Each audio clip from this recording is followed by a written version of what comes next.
Okay, welcome to math circles. आज हम NCERT का एक्सरसाइज 1.4 डिस्कस करने जा रहे हैं। एक्सरसाइज 1.4 देखिए, एक रिमार्क पर नज़र पड़ गया। ये रिमार्क बहुत इंपॉर्टेंट रिमार्क है। पिछली क्लास में हमने इसके बारे में डिस्कस भी किया था। A minus B, A intersection B और B minus A are mutually disjoint sets. ये तीनों क्या होता है? म्यूचुअली डिसजॉइंट सेट्स कहलाता है। क्यों? क्योंकि अब इन तीनों में से किसी भी दो का आप अगर इंटरसेक्शन फाइंड करेंगे या तीनों का भी इंटरसेक्शन फाइंड करेंगे तो वो ऑलवेज क्या आएगा? वो ऑलवेज फाई आएगा। इसलिए ये क्या कहलाता है? Mutually disjoint sets. चलिए स्टार्ट करते हैं हम एनसीईआरटी का एक्सरसाइज 1.4। आज find the union of each of the following pairs of sets. पहला क्वेश्चन है आपका, find the union of each of the following pairs of sets. x equal to 1 3 5 और y इक्वल टू 1 2 3। तो x union y क्या हो जाएगा? आप देखिए, x यूनियन y क्या हो जाएगा? x यूनियन y हो जाएगा हमारा 1 3 5 1 2 3। तो 1 2 3, अब 1 2 3 तो हो गया, 1 3 आ गया, 5 बच गया, 5 लिख देंगे क्योंकि हमने यूनियन में देखा था ऑलरेडी कि जो एलिमेंट x में भी हो, y में भी हो और दोनों में कॉमन हो, उन सबको लिखना पड़ता है। तो ये हमारा यूनियन हो गया। अच्छा, एक बात और बता दूं, यहाँ क्वेश्चन 5 देख लीजिए। क्वेश्चन 5 में है find the intersection of each pairs of sets of question 1 above. इन सब का क्वेश्चन 5 में ये सारा यही क्वेश्चन ही है और इनका इंटरसेक्शन निकाला। फर्स्ट में यूनियन फाइंड करना है इसी का और इसी का इंटरसेक्शन फाइंड करना है। तो आपको इसका x इंटरसेक्शन y भी क्वेश्चन नंबर 5 में फाइंड करना है। तो आप इसका इंटरसेक्शन देखिए, 1 3 5 और 1 2 3, इन दोनों में कॉमन क्या है? तो ओनली 1 है। क्या है? 1 है। तो x intersection y equal to क्या हो जाएगा? 1। सिंगलटन सेट है ना, सिंगलटन सेट कहते हैं ना, जिसे सेट में एक ही एलिमेंट हो, ये सिंगलटन सेट होता है। तो इन सब का इसी तरीके से आप इन सब को आसानी से कर सकते हैं। ए आई ओ यू है, ए बी सी है, तो आप इसमें इसका यूनियन भी लिख सकते हैं, इंटरसेक्शन भी लिख सकते हैं। अच्छा, इस तरीके से जो सेट बिल्डर फॉर्म में दिया हुआ रहता है, इसको थोड़ा सा पहले आप ओपन कर करके लिख लिया कीजिए, इससे आसान हो जाती है। X is a natural number and multiple of 3। इसमें क्या हो जाएगा? 3 6 9 12। X is a natural number multiple of 3, ये कंटिन्यू रहेगा, डॉट डॉट डॉट कर दीजिए। इनफाइनाइट सेट है ये। X is a natural number less than 6 और दूसरा क्या है? X is a natural number less than 6। तो 1 2 3 4 5, क्योंकि लेस देन 6 लगा है, लेस देन 6 तो 1 से लेके 5 तक। अब इन दोनों का आपको यूनियन फाइंड करना है। तो आप इन दोनों का यूनियन क्या लिखेंगे? A union B equal to, A union B equal to basically क्या हो जाएगा? आप ध्यान से देखिए, अगर ये 1 2 3 4 5 तो आएगा ही आएगा। उसके बाद जितना ये एलिमेंट सेट ए में बच जाएगा वो सारा आएगा। तो आप लिख सकते हैं कि 1 2 3 4 5 तो रहेगा ही, 6 9 12 एंड सो ऑन, ये सारा चलेगा। ये हमारा क्या आ जाएगा? A union B. अच्छा, अब अगर ए इंटरसेक्शन बी फाइंड करना चाहेंगे तो ए इंटरसेक्शन बी क्या होगा इसका? ध्यान से देखिए, ए इंटरसेक्शन बी क्या होगा? ए इंटरसेक्शन बी में देखेंगे इन दोनों में कॉमन क्या आ रहा है। आप देखिए, सिर्फ 3 है जो इन दोनों में कॉमन है, ओनली 3। तो इंटरसेक्शन बी क्या हो जाएगा? 3। ये भी सिंगलटन सेट होगा। इसी तरीके से आप ये भी फाइंड करेंगे। फोर्थ भी, इसमें भी क्या है? X is a natural number और एक्स क्या है? 1 से बड़ा हो, नेचुरल नंबर, यानी 2 3 4 5 6। ए में क्या हो जाएगा? इसमें इस ए में हो जाएगा, इसको मैं यहाँ बना देता हूँ, ए इक्वल टू क्या हो जाएगा? X is a natural number 2 3 4 5 और 6। अच्छा, सेट बी में देखिए आप, सेट बी में क्या हो जाएगा? X is a natural number 6 से बड़ा हो और 10 से छोटा हो, यानी 7 8 और 9, 7 8 और 9। अब इन दोनों का यूनियन फाइंड कीजिए। तो अब आसानी से इन दोनों का यूनियन फाइंड कर सकते हैं, इन दोनों का इंटरसेक्शन फाइंड कर सकते हैं। अब देखिए, यहाँ ए इक्वल टू 1 2 3 है, बी इक्वल टू 5, तो इसका यूनियन क्या हो जाएगा? यूनियन हो जाएगा 1 2 3 है और इंटरसेक्शन हो जाएगा इसका 5, है ना। इसी तरीके सेकेंड क्वेश्चन देख लीजिए, A equal to A B, B equal to A B C. Is A subset of B? Obviously A is, क्यों? क्योंकि सेट ए का सारा एलिमेंट सेट बी में है, सेट ए का सारा एलिमेंट सेट बी में है, तो इसका मतलब A is A subset of B. Yes, A is A subset of B. तो what is A union B? तो अब इन दोनों का अगर मैं यूनियन फाइंड करूँगा, ए बी सी आएगा, A B C means B आएगा, A union B equal to क्या हो जाएगा हमारा? बी हो जाएगा। थर्ड क्वेश्चन देखिए, if A and B are the sets such that A is A subset of B. Same 2 sets, set second question की तरह A is A subset of B, what is the A union B? अब A अगर B का subset है तो इसका मतलब union इसका क्या हो जाएगा। देखिए ये हमेशा याद रखना है, आप इसको देख सकते हैं, छोटा सा एक एग्जांपल भी लेके, अगर A is A subset of B है तो A union B equal to क्या होगा और A intersection B equal to क्या होगा। अब ध्यान दीजिए, ए बी का सबसेट है, ए यूनियन बी क्या हो जाएगा, बी हो जाएगा, और इंटरसेक्शन बी क्या हो जाएगा, ए हो जाएगा, है ना। आप ए, क्योंकि ए बी का सबसेट है, ए बी का सबसेट है, आप वेन डायग्राम में देख सकते हैं। इसको मैं ए मान लेता हूँ और इसको मैं बी मान लेता हूँ। ये सेट हमारा ए है, ये सेट हमारा बी है ना। तो ये कॉमन लेंगे, इंटरसेक्शन ये आ जाएगा, और यूनियन लेंगे तो पूरा ये आ जाएगा। ठीक है, नेक्स्ट देखिए क्वेश्चन नंबर 4 में ए इक्वल टू गिवन है, बी इक्वल टू गिवन है, सी इक्वल टू गिवन है और डी इक्वल टू गिवन है। ये सिंपल सा क्वेश्चन, ए यूनियन बी निकालना हो, A union B union C निकालना हो, इसको देख करके आसानी से आप लिख सकते हैं। मेरे ख्याल से कोई दिक्कत नहीं होगा, अगर दिक्कत होगी तो आप लिखेंगे कमेंट में। क्वेश्चन नंबर 5 हमने ऑलरेडी कर लिया है, क्वेश्चन फर्स्ट का इंटरसेक्शन फाइंड करना था। क्वेश्चन नंबर 6 देखिए, ए इक्वल टू गिवन है, बी इक्वल टू गिवन है, सी इक्वल टू गिवन है, डी इक्वल टू गिवन है। सेम क्वेश्चन जैसे 4 है वैसे ही 6 भी है, इसी तरीके से आपको फाइंड करना है। एक दो मैं कर देता हूँ इसमें। ये मान लीजिए क्वेश्चन नंबर 6 करना है, ये लीजिए क्वेश्चन नंबर 6 में इसका कर देता हूँ।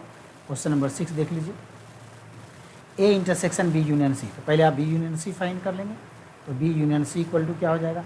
चलिए बी यूनियन सी देखते हैं। बी में क्या है, 7 9 11 13, और सी में क्या है 11 13 15। लिख लीजिए इसको, 7 9 11 13, 7 9 11 13, और क्या हो जाएगा 7 9 11 13, 11 13 15, 11 13 तो ऑलरेडी आ चुका है, 15 बच गया, 15 लिख लीजिए। ये हमारा बी यूनियन सी हो गया। अब लिखने में फाइंड करना था इसमें A intersection B union C. अब हम लिखेंगे A intersection B union C equal to, जो ब्रैकेट में होगा सबसे पहले उसको फाइंड करेंगे। जैसे ये ब्रैकेट में है, पहले इसको फाइंड कर लेंगे, फिर इसके साथ निकालेंगे। ये ब्रैकेट में निकालेंगे, फिर बी यूनियन सी निकालेंगे, फिर इन दोनों का इंटरसेक्शन निकालेंगे। पहले ब्रैकेट वाले को पहले सॉल्व कर लें, फिर उन दोनों को सॉल्व कर लें। तो अब A intersection B union C, B union C हमारा ये है। ए क्या है हमारा 3 5 7 9 11। अब देखिए 3 5 7 9 11 में क्या क्या मिल रहा है आपका, मैच कर रहा है 3 5 7 9 और 11, 7 9 11 इसमें भी है, और 3 5 7 9 और 11 7 9 11 इसमें भी है। तो इसका मतलब इन दोनों का इंटरसेक्शन में क्या आ जाएगा 7 9 11। आसानी से ये सब कर सकते हैं, कोई दिक्कत नहीं है, बहुत आसान क्वेश्चन है। नेक्स्ट हम देखते हैं क्वेश्चन नंबर 7। क्वेश्चन नंबर 7 देखिए, if A equal to x x such that x is a natural number, B x is an even natural number. अब आप देख सकते हैं ए क्या गिवन है, आप ए गिवन है आपको नेचुरल नंबर 1 2 3 4 5 6 7 8 इन्फिनिटी, है ना। और इवन नेचुरल नंबर बी क्या गिवन है आपको, even natural number. Even natural number means 2 4 6 8 10 and so on, इस तरीके से। तो और सी क्या गिवन है आपको, देखिए C X is an odd natural number. C given है आपको odd natural number. Odd natural number means 1 3 5 7 9 11 13, इस तरीके से। और डी गिवन है x is A prime number, और डी क्या है x is A prime number जिसका फैक्टर ओनली 2 हो, है ना। 2 3 5 7 11 13 एंड सो ऑन, इस तरीके से, क्योंकि ये भी इनफाइनाइट सेट है। इस तरीके से लिख लेंगे। अब आपके सामने ये है, अब आसानी से आप ए इंटरसेक्शन बी फाइंड कर सकते हैं, ए इंटरसेक्शन सी फाइंड कर सकते हैं। अब देखिए ए इंटरसेक्शन बी फाइंड करेंगे तो इंटरसेक्शन बी में क्या हो जाएगा, इंटरसेक्शन बी में ए, ये तो नेचुरल नंबर है, ये इवन है, तो हमारा ए इंटरसेक्शन बी क्या हो जाएगा, ये इवन नेचुरल नंबर हो जाएगा 2 4 6 8, यानी बी हो जाएगा। ऐसे ही इंटरसेक्शन आप सी फाइंड करेंगे तो सी हो जाएगा बेसिकली, क्योंकि ये पूरा तो नेचुरल नंबर है, और ये क्या है, ये ओड नेचुरल नंबर है। तो इंटरसेक्शन निकालेंगे तो ओड नेचुरल नंबर हो जाएगा, और यूनियन निकालेंगे तो फिर हमारा सेट ए हो जाएगा पूरा। इस तरीके से आप आसानी से ये सब खुद कर सकते हैं, ठीक है। क्वेश्चन नंबर 8 देखिए, which of the following pairs of sets are disjoint. हम जानते हैं कि डिसजॉइंट सेट्स कब किसे कहते हैं, जब दोनों सेट का इंटरसेक्शन 5 आ जाए, मतलब कोई भी कॉमन ना हो। अब देखिए एक सेट है 1 2 3 4, और एक सेट आपको x is a natural number, और क्या है, मैंने कहा था ना कि सेट बिल्डर को आप हमेशा रोस्टर में लिख लीजिए। 4 से लेकर के 6 तक है, नेचुरल नंबर है तो मैं काउंटिंग लिख दूंगा 4 5 और 6, ये 3 एलिमेंट है। और आप आसानी से देख सकते हैं इन दोनों में कॉमन है, क्या कॉमन है, तो 4 कॉमन है। इन दोनों का इंटरसेक्शन क्या है, इन दोनों सेट का इंटरसेक्शन, अगर मैं इस सेट को नाम दे दूँ सेट बी, और इस सेट का नाम दे दूँ सेट ए, तो ए इंटरसेक्शन चलिए मैं इधर लिख देता हूँ, A intersection B equal to क्या हो जाएगा, ए इंटरसेक्शन बी, दोनों में ध्यान से देखिए 4 है, सिर्फ 4, इंटरसेक्शन बी इक्वल टू 4, तो ये डिसजॉइंट सेट्स नहीं है। डिसजॉइंट सेट्स के लिए कंडीशन क्या है, डिसजॉइंट सेट्स के लिए कंडीशन है A intersection B equal to 5, यानी एम्प्टी सेट हो, कोई भी एलिमेंट नहीं आना चाहिए। इसी तरीके से आप इन सबको भी देख सकते हैं, सबका चेक कर लेना है A intersection B. Question number 9 में ए गिवन है, बी गिवन है, सी गिवन है, डी गिवन है और आपको डिफरेंस फाइंड करना है, ए माइनस बी फाइंड करना है। चलिए ए माइनस बी फाइंड करना है, A minus B equal to क्या हो जाएगा, मैंने क्या कहा था कि all elements which is in A but not in B, set A में तो होना चाहिए एलिमेंट्स लेकिन बी में नहीं होना चाहिए। जैसे ए इक्वल टू है 3, 6, 9, 12, 15, 18, 21 दिया हुआ है और बी इक्वल टू है 4, 8, 12, 16 और 20। अब देखिए कि ए का कौन कौन सा एलिमेंट, बी का कौन कौन सा एलिमेंट है जो ए में है, तो ये तो बेसिकली 3 का मल्टीपल दिख रहा है, तो 4, 8, 12 है, एक 12 है, एक 12 को इसमें से हटा दीजिए आप, और उसके बाद आप 16 और 20 है, 16 और 20 तो नहीं आएगा, इसके अलावा ये 12 के अलावा बाकी सब आ जाएगा ए माइनस बी में। तो ए माइनस बी में हमारा क्या आ जाएगा, 3, 6, 9, 15, 18 और 21, 15, 18 और 21 है ना। इसी तरीके से आप इन सब का डिफरेंस इस आसानी से फाइंड कर सकते हैं, कोई दिक्कत नहीं होगा जी। देखिए बेसिकली मैथमेटिक्स का कोई शॉर्टकट नहीं है, मैथमेटिक्स में आपको खुद प्रैक्टिस करनी पड़ेगी। जो मैथमेटिक्स करता है वही समझता है, मैथमेटिक्स का एक ही रूल है, जो करेगा वो समझेगा, आई अंडरस्टैंड है ना। क्वेश्चन नंबर 10 देखिए, x equal to A B C D, Y equal to F B D G. अब आपको x माइनस वाई फाइंड करना है, ए बी सी डी में x माइनस वाई। अब देखिए ए बी सी डी में अगर x माइनस वाई में फाइंड करूँगा, x माइनस वाई में क्या आ जाएगा, जो y में नहीं है, x का वो सारा एलिमेंट लिखना है जो y में नहीं है। ए नहीं है तो ए लिख देंगे, b है तो b को छोड़ देंगे, c है, c नहीं है तो c को लिख देंगे, d है तो d को छोड़ देंगे, g नहीं है, सॉरी ए बी, ए और सी ही ओनली होगा, बी और डी इसमें मौजूद है, बी और डी मौजूद है, बी और डी ठीक है। एक्स माइनस वाई, तो वाई माइनस एक्स लिखेंगे तो इसी का उल्टा वाई माइनस एक्स। फिर हम देखेंगे वाई माइनस एक्स में एक्स में कौन कौन सा है ना, वाई माइनस एक्स में देखेंगे तो एक्स में कौन कौन है।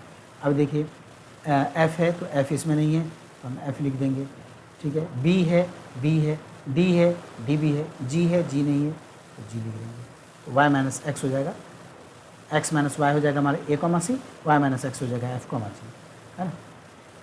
अब इसी तरीके से आप इन दोनों को भी फाइंड कर लीजिएगा। Question number 11, if R is the set of real numbers and Q is the set of rational number. हम जानते हैं कि रियल नंबर को आर से रिप्रेजेंट करते हैं, क्यू को रेशनल नंबर से, then what is the R minus Q. अब आर माइनस क्यू हो जाए क्या हो जाएगा। अब देखिए रियल नंबर में से अगर रेशनल नंबर को आप माइनस कर देंगे तो सिर्फ हम क्योंकि जानते हैं set of real numbers basically क्या है, यूनियन ऑफ रेशनल और इरेशनल नंबर है ना। तो अगर रेशनल नंबर को हम माइनस कर देंगे तो हमारा सिर्फ इरेशनल नंबर बच जाएगा। क्या बच जाएगा, इरेशनल नंबर,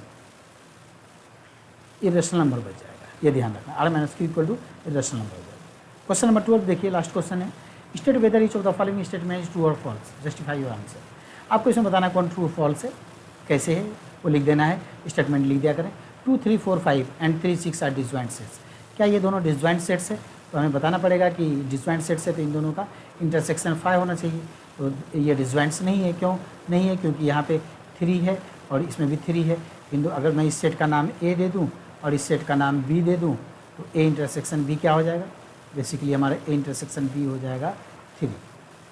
तो ए इंटरसेक्शन बी 5 आता तब ये हमारा क्या होता, state whether is following true और फॉल्स। तो डिसजॉइंट सेट्स होता, ए इंटरसेक्शन बी 5 आता डिसजॉइंट होता, 5 नहीं आया है, ये 3 है, सिंगलटन सेट है, तो ये डिसजॉइंट सेट नहीं है, ये सिंगलटन सेट्स है। ए आई ओ यू और ए बी सी डी, क्या ये डिसजॉइंट सेट्स है। तो अब इसी तरीके से हम चेक करेंगे, ये भी डिसजॉइंट सेट साफ क्लियरली नहीं दिख रहा है ना, क्योंकि यहाँ पे ए है और यहाँ भी ए है, क्या हो जाएगा, ये भी सिंगलटन सेट होगा, सिंगलटन सेट होगा, है ना। क्यों, क्योंकि ये डिसजॉइंट नहीं है, इंटरसेक्शन बी इसमें भी 5 है। अगर मैं ए मान लूँ, इसको बी मान लूँ, तो इंटरसेक्शन बी इक्वल टू ए आ जाएगा, ये स्मॉल लेटर का, ठीक है। इसी तरीके से आप इन दोनों को भी आप आसानी से देख सकते हैं, कौन ट्रू है कौन फॉल्स है। Okay, Thanks for watching Math Circles. Okay, see you in the next video classes. Okay, thank you so much.